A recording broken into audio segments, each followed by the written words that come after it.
Reading from Srimad Bhagavatam, Canto 9, Chapter 4, Verse 63. This is the Lord speaking to Durvasa Muni after his offense to Ambarish Maharaj.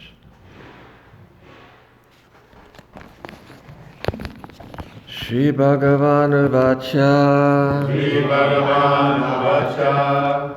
Aham Bhakta Paradino Yasvatantra Ivadvija Sadhubhir Grasta Hridayo Bhaktar Bhakta Janapriyaha Aham Bhakta Paradino Yasta Tantra Iva Dvija Sadhu Birgrasta Hridayo Bhaktar Bhakta Janapriyaha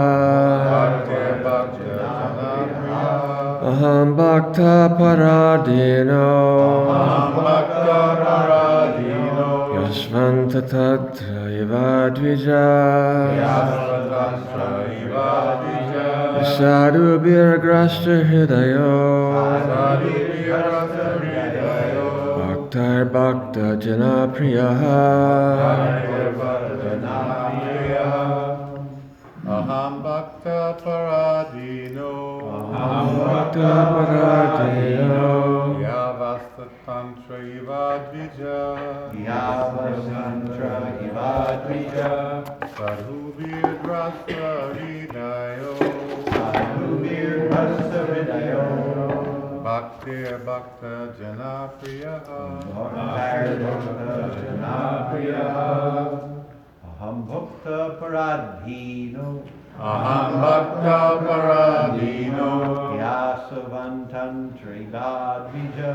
Yasavantantra Ivadvija Sadhubhir Grasta Hridayo Bhaktir Bhakta Janapriyaha Bhaktir Bhakta Janapriyaha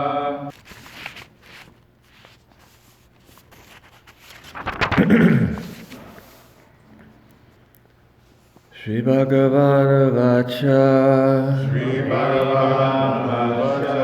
The Supreme Personality of Godhead said, Aham I Bhakta Paradina am dependent on the will of my devotees. He indeed Asvatantra am not independent. Eva exactly like that. Dvija O Brahmana Sadhubhi by my pure devotees, completely free from all material desires. Grastra Hridaya my heart is controlled. Bhaktai because they are devotees. Bhakta Jana Priyaha I am dependent not only on my devotees, but also on my devotees' devotee. The devotee's devotee is extremely dear to me. Devotees are extremely dear to me. Translation. The Supreme Personality of Godhead said to the Brahmana, this is Durvasa Muni, I am completely under the control of my devotees. Indeed, I am not at all independent. Because my devotees are completely devoid of material desires, I sit only within the core of their hearts. What to speak of my devotee? Even those who are devotees of my devotee are very dear to me.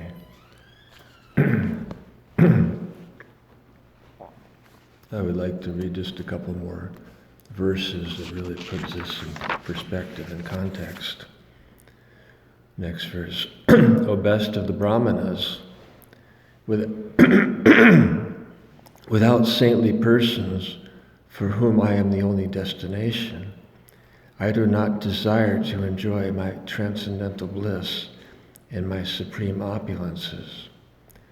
Since pure devotees give up their homes, wives, children, relatives, riches, and even their lives simply to serve me, without any desire for material improvement in this life or the next, how can I give up such devotees at any time?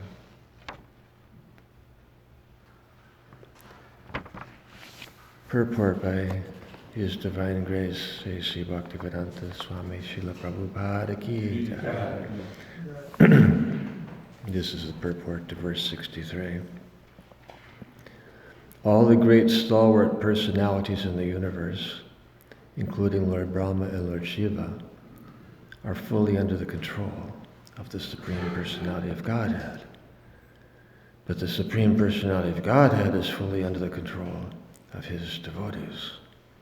Why is this? Because the devotee is anyabhilasita shunya. In other words, he has no material desires in his heart. His only desire is to think always of the Supreme Personality of Godhead and how to serve Him best. Because of this transcendental qualification, the Supreme Lord is extremely favorable to the devotees. Indeed, not only to the devotees, but also the devotees of the devotees. Srila Narottam Das Thakur says, without being a devotee of a devotee, one cannot be released from material entanglement.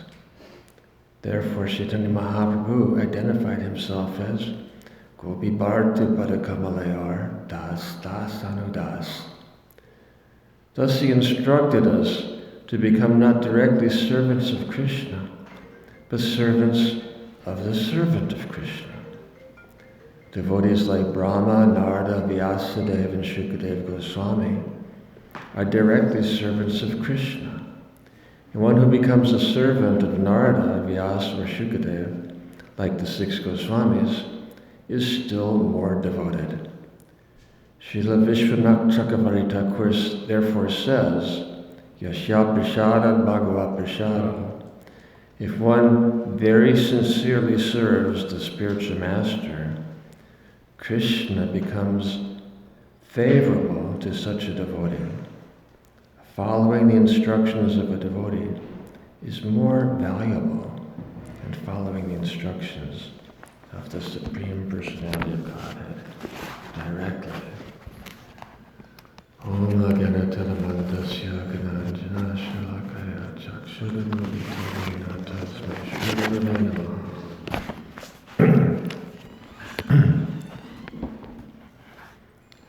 The Supreme Lord is here revealing His heart.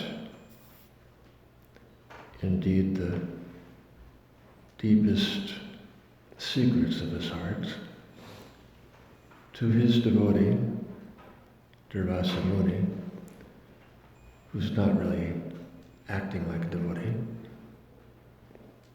in the preceding episode, but he is an expansion of Lord Shiva, Vaishnavanavita Shambhu. So the Lord is revealing the deepest secrets of His heart to Durvasa Muni, and through him imparting essential truths to all of us. And that is that however great a display we may make of devotional service or surrender to the Lord, He will not accept it if we neglect His representative, the pure devotee, Sri Gurudev. Because the flavor of pride contaminates such an offering. If we think that we're above and beyond the previous devotees and can go directly to Krishna, that is a kind of arrogance. It makes our offerings distasteful to Krishna. Conversely, offerings are enhanced, reciprocated, enriched, if made through the servants of Krishna. Indeed, that gives Krishna an appetite. That's why, one reason, we place tulsi leaves or manjaris on our offerings, because that gives Krishna an appetite.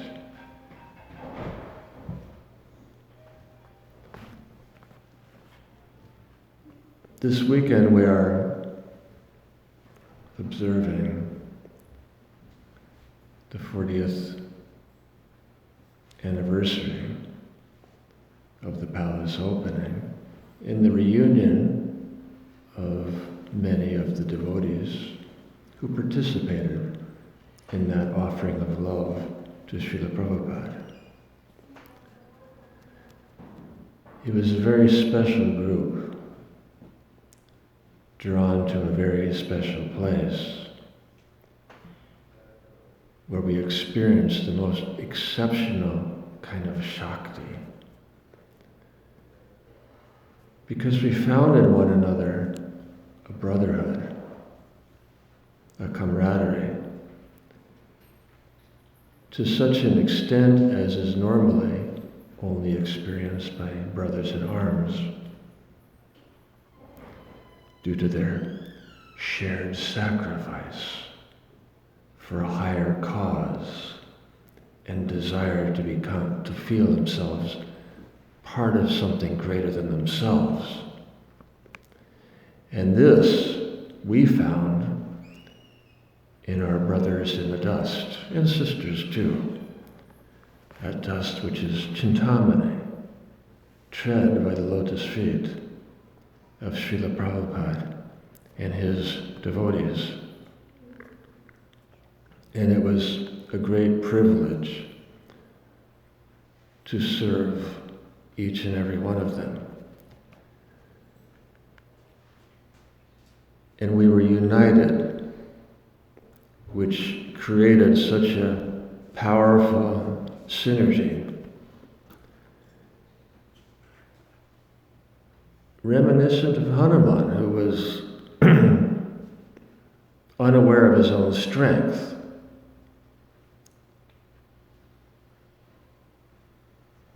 For better or for worse. And the sages,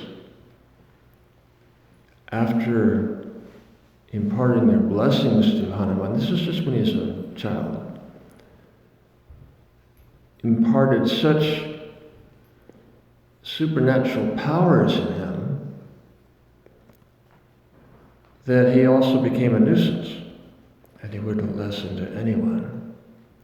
So the sages wove a spell of forgetfulness over him, that he would be unaware of his powers. And yet they knew that in the future those powers would be required in the service of the Lord. So the sages, in blessing him, added the solution that when a worthy person reminds him of his own strength, then his powers will spring back to life. This is an example in the childhood of Hanuman of the potency of blessings of Guru and sadhus.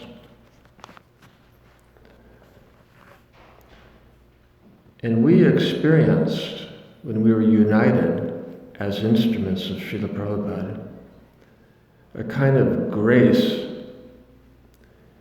that empowered us to achieve very impressive results,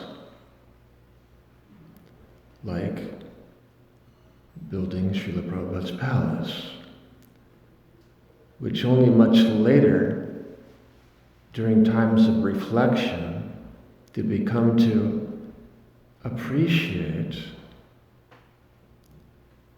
the pastime we had been entitled to participate in, building Srila Prabhupada's Smriti Samadhi.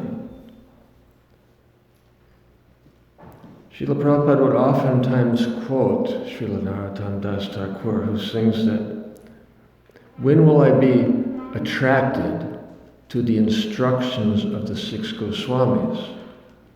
Because only by that path will I be able to understand the nature of the love between Radha and Krishna, the nature of the love of Vrindaban." And this verse reiterates this essential truth, that more important than the worship of the Lord in the temple is service to his devotees. Because it is in the worship of the devotees of the Lord we experience the descent of their grace, which is our only true admittance into the confidential truths of the Holy Dham and the science of devotional service. Hence, the culture has prevailed since time immemorial in all religious traditions and cultures to commemorate the exemplary lives of their saints by worship in and of their samadhis, where they remain here in earthly form as we knew them when they walked and talked amongst us, those who were present. Samadhi means where that departed Vaishnav remains here in his earthly form, which we knew, while simultaneously serving in his eternally perfected form the pastimes of Radha and Krishna in Golok.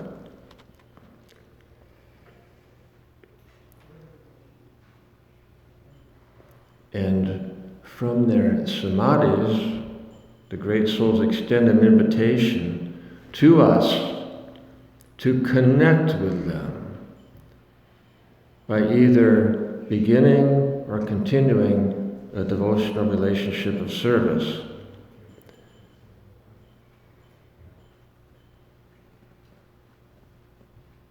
And the potency of a samadhi, we're talking specifically about Srila Prabhupada's palace here, the potency by which we can realize the presence, the ongoing presence of that departed acharya residing within his samadhi, the ability to realize that truth is dependent on a combination of our own faith and their grace. The definition of samadhi is fixed mind, the eighth and final goal of the yoga system, as described by Lord Kapila, giving a generic definition. Specific to the Gaudiya Vaishnavas, samadhi means fixed on Krishna, absorbed and entered into his Leela, as affirmed by Krishna to Uddhava, where he says that I am that final goal, samadhi. He equates it with himself. I am that goal when the mind and soul are freed from illusion.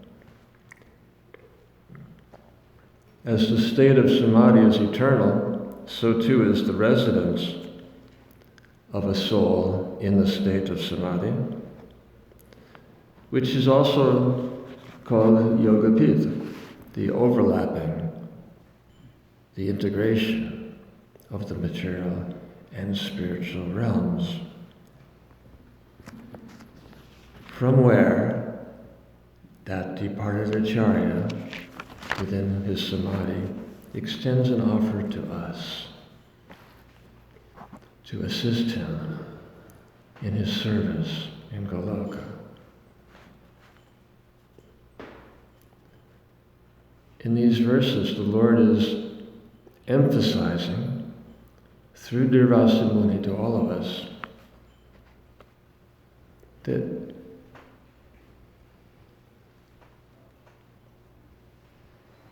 he's under the control of his devotees. He's not independent. And he explains that as the devotees host me in the core of their hearts, I also keep them within the core of my heart.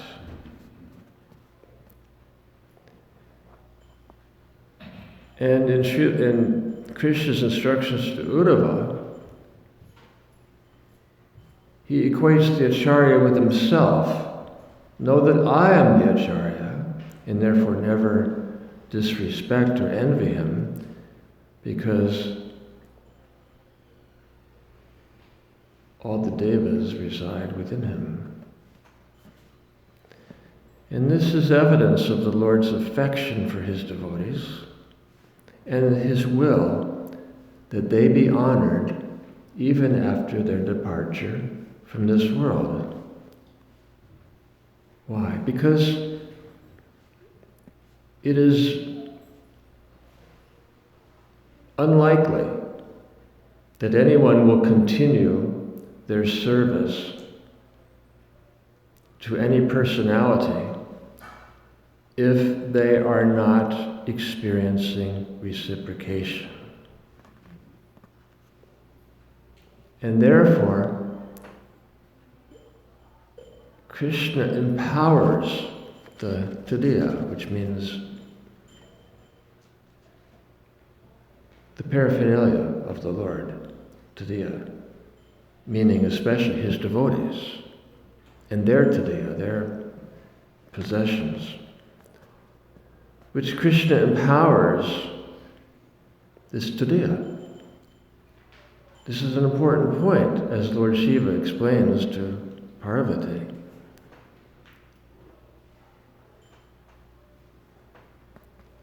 And therefore, since the Tadiya, the paraphernalia of the Lord, meaning especially his devotees and their paraphernalia, they're all empowered to reciprocate with us.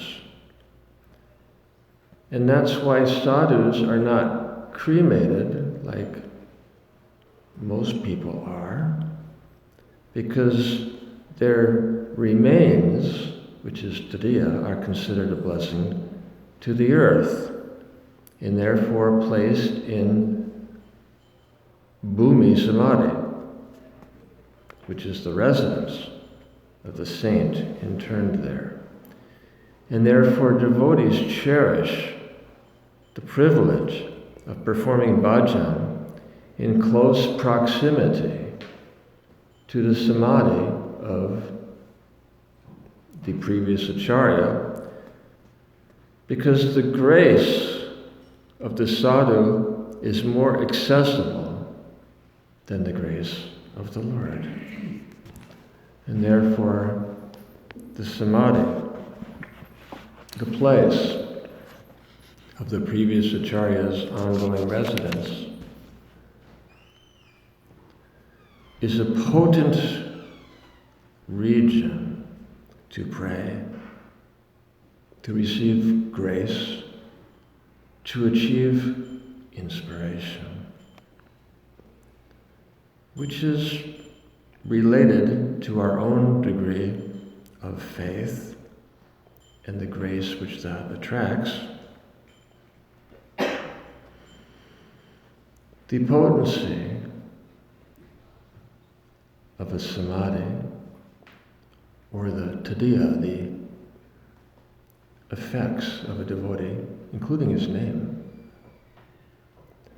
was stated by Lord Anantadev when he entered into the heart of that snake charmer who was performing his dance, which, when observed by Haridas Thakur, was Krishna and Kaliya.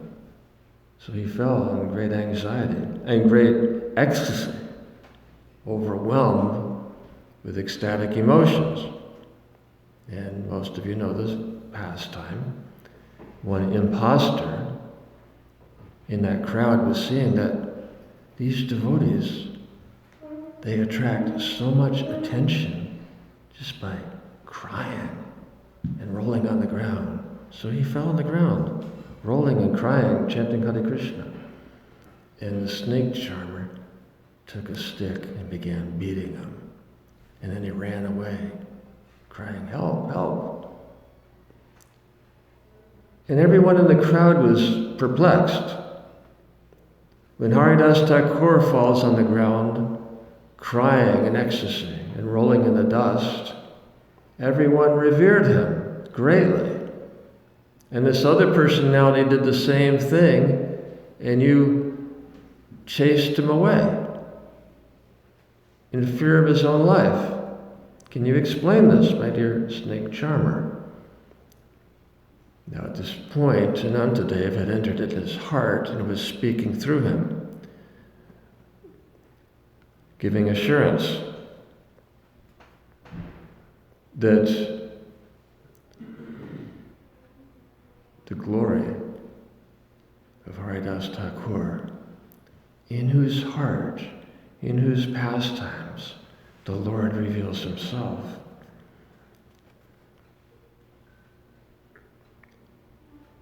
has such potency that even his holy name, Haridas Thakur, if served with faith and love, is sufficient merit to attain the favor of Krishna. Now you might wonder, since here in New Vrindaban, there are numerous places where Srila Prabhupada resided, and which certainly invoke his remembrance. Therefore, why do we consider Srila Prabhupada's palace to be his Smriti Samadhi here in New Vrindaban?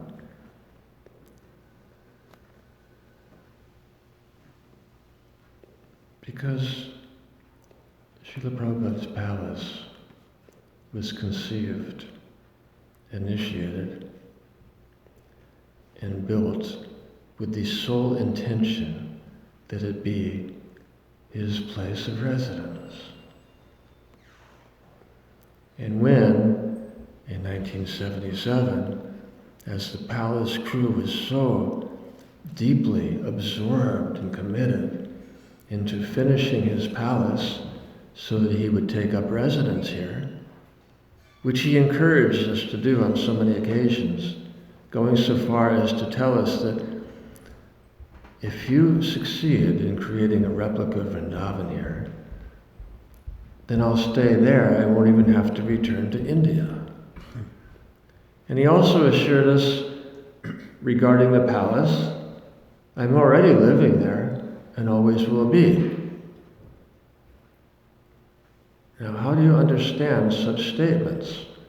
along with the instructions that had been coming through the 70s to make all of West Virginia Krishna conscious. Whereas there, in New Vrindaban, create a replica of Braj complete with Govardhan Hill, Radhakund, Shamakund, and the 7 temples of the Goswamis. Such instructions confronted us with the necessity of having Srila Prabhupada living here personally guiding us. And this was the intention for building his palace,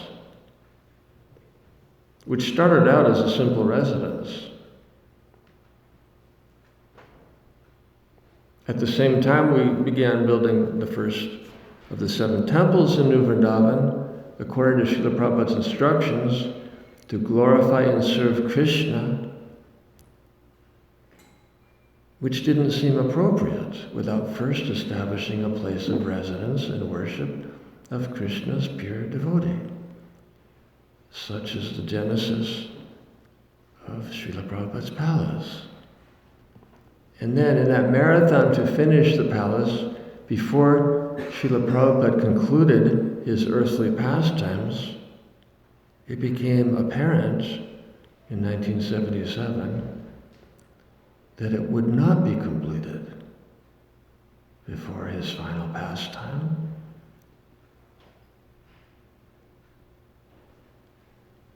And then when Srila Prabhupada left this world in Kartik 77, we were confronted with the question, why do we continue this marathon to finish his place of residence when he has already concluded his earthly pastimes? And yet the momentum and the enthusiasm and inspiration would not subside, so with the same marathon spirit, we completed the palace, which opened today in 1979. So back to the original question, why? If you have so many places of residence for Srila Prabhupada in New Vrindavan where he actually did stay, like Old Vrindavan and Madhuvan, and what we call the Grey House, which is not, I don't know what it's called, next to the Garden of Gratitude, Srila Prabhupada resided in all these places, Sankirtan's house. And those places certainly invoke remembrance of Srila Prabhupada. They invoke his presence through that remembrance. Why is the palace